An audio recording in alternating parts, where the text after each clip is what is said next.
Sika Mose pita kwa Igupto kauze Farao nifuna antu wanga.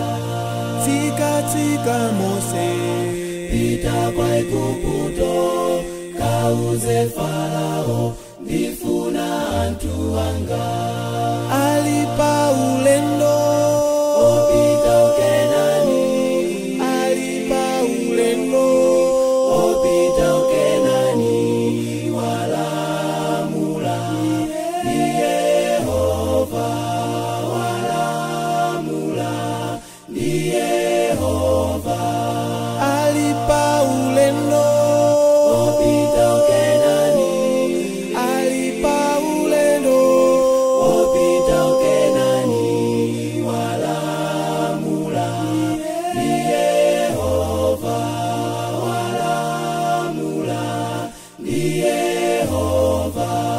Mose anapita kwa mfumu Farao, mbuye wandituma afuna antu wake. Mose anapita kwa mfumu Farao, mbuye wandituma afuna antu wake. Alipa ulendo opita ukenani.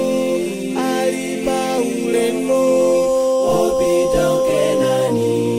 Walamula ni Yehova. Walamula ni Yehova. Alipa ulendo opita ukenani. Alipa ulendo opita ukenani.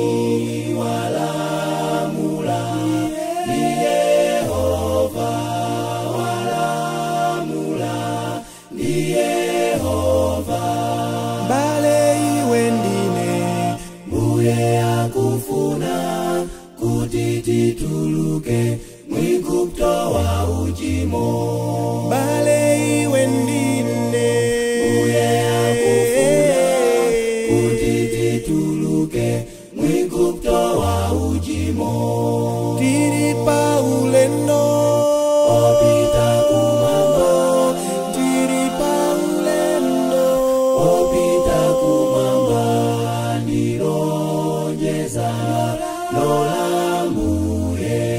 Ndilonjeza nolambuye. Tiripa ulendo opita kumamba. Tiripa ulendo opita kumamba. Ndilonjeza nolambuye.